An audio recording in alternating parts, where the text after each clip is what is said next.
Hola, soy Carolina Quintero y hoy quiero compartir un viaje entre dos universos distintos, unidos por un mismo hilo, la memoria.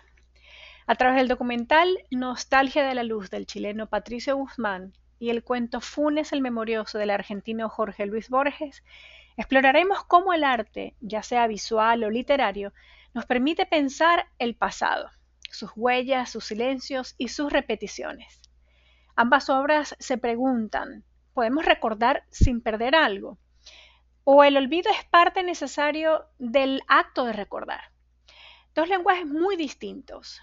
Guzmán y Borges ponen en tensión la memoria humana.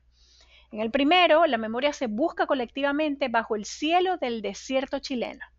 En el segundo, la memoria se encierra dentro de una mente que no puede olvidar.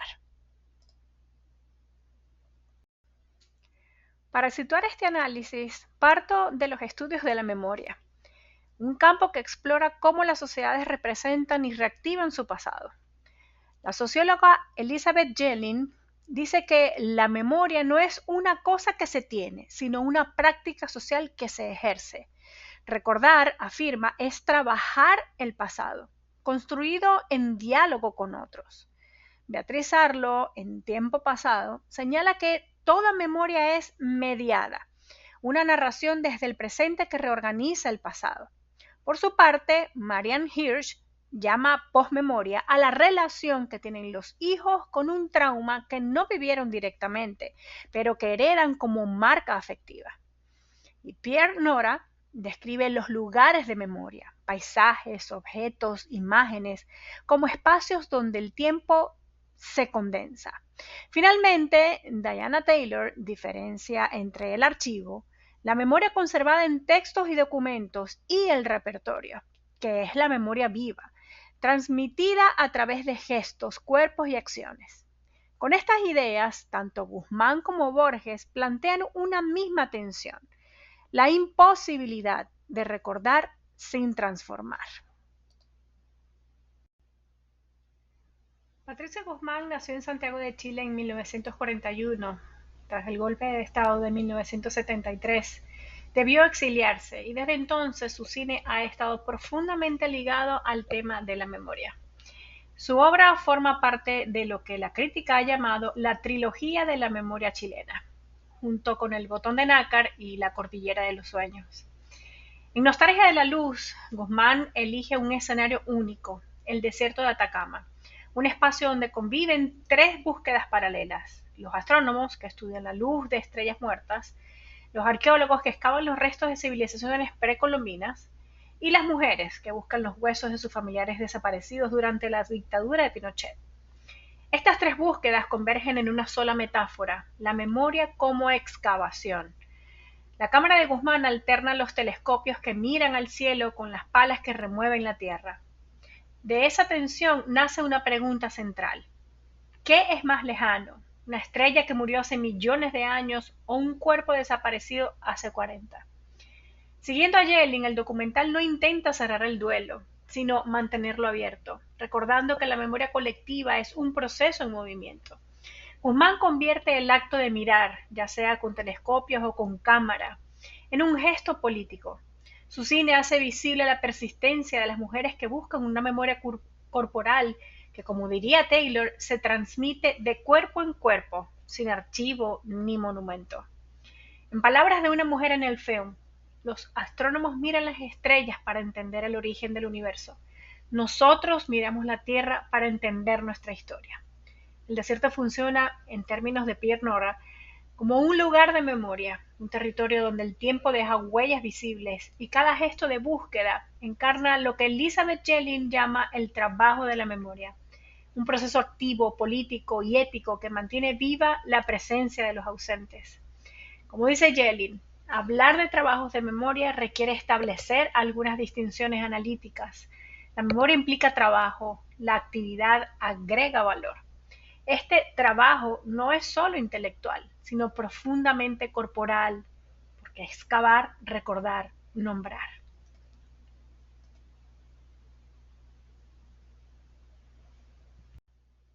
En contraste, Jorge Luis Borges escribe Funes el Memorioso. en 1944, dentro de su libro Ficciones. El cuento narra la historia de Irineo Funes, un joven uruguayo que tras un accidente adquiere una memoria absoluta. Puede recordar cada hoja, cada nube, cada instante vivido. Lo que parece un don divino se convierte pronto en una condena. Funes es incapaz de ideas generales. Su mente no abstrae, solo acumula. En palabras de Borges, no solo recordaba cada hoja de cada árbol, de cada monte, sino cada una de las veces que la había percibido. Aquí Borges plantea una reflexión profunda sobre los límites de la memoria. Una memoria absoluta, como la de Funes, destruye la posibilidad de pensar. Sin olvido no hay síntesis, ni lenguaje, ni mucho menos comprensión. Este dilema anticipa las preocupaciones de teóricos como Beatriz Arlo, quien advierte sobre el peligro de convertir la memoria en una forma de saturación emocional. Recordar todo puede significar no entender nada. Funes encarna entonces una memoria imposible, el archivo absoluto que termina anulando el sujeto. Donde Guzmán muestra el dolor del olvido, Borges en cambio muestra el peso del recuerdo.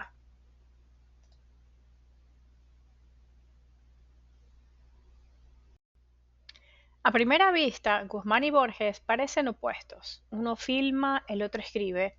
Uno mira al cosmos, el otro a la mente. Sin embargo, ambos exploran la fragilidad del recuerdo. Ni la cámara ni la palabra pueden retenerlo todo. Guzmán construye una memoria cósmica, colectiva, expansiva, abierta al otro. Borges, por su lado, imagina una memoria absoluta, individual, cerrada, sin escape. Pero en ambos, la memoria aparece como una tensión entre recordar y olvidar, entre presencia y ausencia.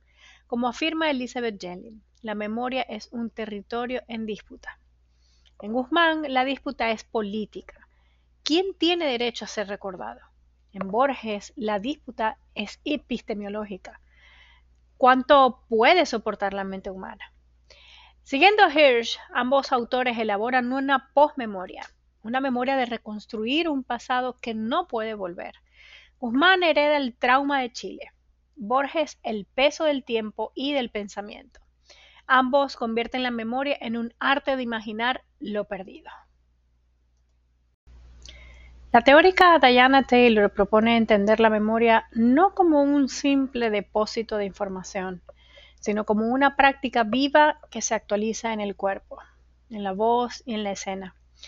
En el Archive and the Repertoire señala: The repertoire enacts embodied memory, performances, gestures, orality, movement, acts usually thought as ephemeral, constitute vital ways of transmitting social knowledge, memory, and identity. Para Taylor, el repertorio es la memoria encarnada, una forma de conocimiento que no se conserva en documentos, sino en acciones reiteradas que mantienen viva la experiencia del pasado. Frente al archivo, escrito, fijo y aparentemente objetivo, el repertorio resiste la desaparición al ser vivido, reinterpretado y transmitido en el presente. En Nostalgia de la Luz, esta idea se traduce en el modo en que Guzmán filma los cuerpos de las mujeres que buscan en el desierto, sus gestos, caminar, agacharse, palpar la arena, no solo son acciones físicas, sino performances de la memoria, rituales cotidianos donde recordar se vuelve un acto corporal y político. La cámara se convierte en un cómplice de este repertorio, capturando la transmisión viva del duelo y la persistencia. En cambio, Funes el Memorioso presenta el extremo opuesto, un archivo absoluto sin cuerpo ni gesto. La mente de Funes es un archivo sin repertorio, un espacio donde la memoria no se representa ni se comprende, sino que se acumula hasta inmovilizar.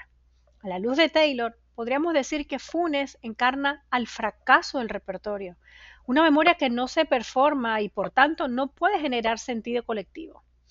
De este modo, mientras Guzmán hace visible la memoria como una práctica de resistencia compartida, Borges muestra su reverso, la memoria como encierro.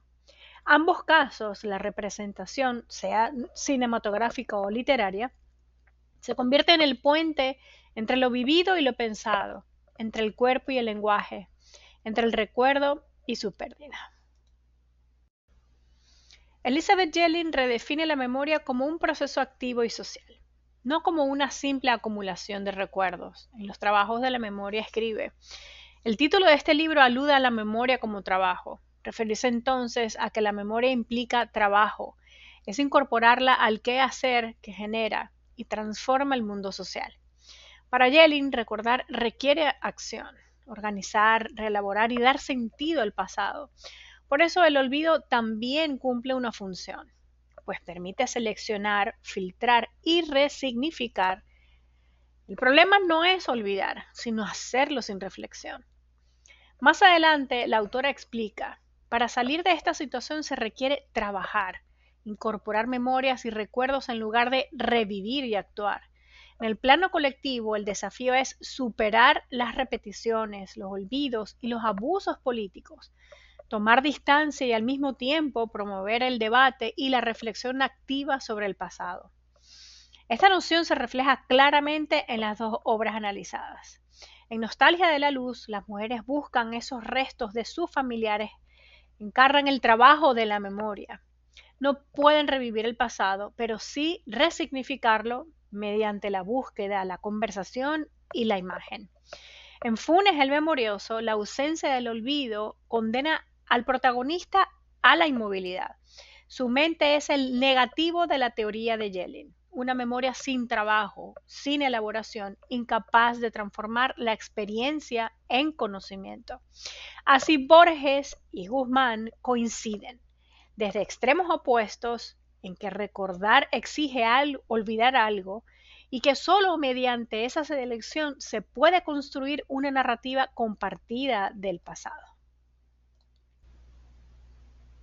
Tanto Nostalgia de la Luz de Patricio Guzmán como Funes el Memorioso de Jorge Luis Borges muestran que la memoria no es un archivo estático del pasado, sino un proceso dinámico que implica cuerpo, imaginación y ética. A través de distintos lenguajes, el cine y la literatura, ambos autores plantean una misma inquietud: cómo retener el tiempo sin quedarse atrapados en él.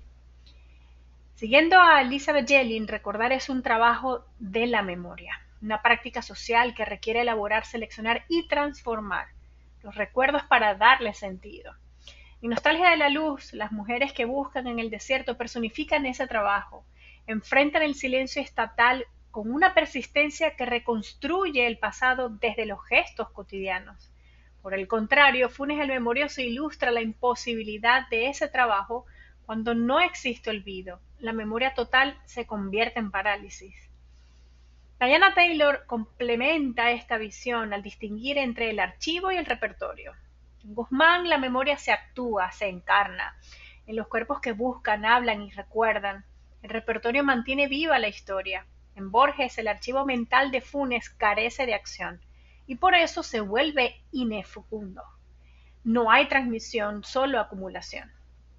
La noción de posmemoria de Marianne Hirsch también ilumina este diálogo. La memoria no se hereda literalmente, sino a través de una inversión imaginativa que reinterpreta lo no vivido. En Nostalgia de la Luz, las nuevas generaciones heredan una memoria del trauma a través de imágenes, testimonios y metáforas cósmicas. Por su parte, Pierre Nora advierte que vivimos en una era de lugares de memoria, donde los espacios como el desierto, los archivos o incluso los textos literarios sustituyen a las experiencias vivas. Guzmán materializa esos lugares en el Atacama, mientras Borges los crea en el laberinto mental de Funes. Finalmente, Beatriz Arlo recuerda que toda reconstrucción del pasado está atravesada por la subjetividad. La memoria no puede aspirar a la totalidad ni a la pureza del documento. Nostalgia de la Luz y Funes el Memorioso asumen esa limitación como punto de partida. No buscan una verdad definitiva, sino un modo sensible de pensar el recuerdo, la pérdida y el tiempo. En conjunto, estas obras y teorías confirman: la memoria es un territorio de tensión entre lo que se conserva y lo que se transforma, entre el archivo que fija y el repertorio que revive, entre la voz que recuerda y el silencio que olvida. Recordar, en el arte, en la literatura y en la vida, es ante todo un acto de creación y resistencia. Ya por último, les dejo estas preguntas para discusión, que están bien a seguir estudiando o simplemente debatir sobre este análisis que les he presentado. La primera es: ¿qué papel juega el olvido en la construcción de la memoria colectiva, según Yelin y Borges?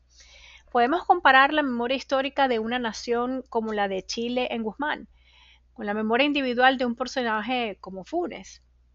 ¿Hasta qué punto la ciencia, astronomía, arqueología puede ayudarnos a procesar traumas históricos? Gracias por escucharme.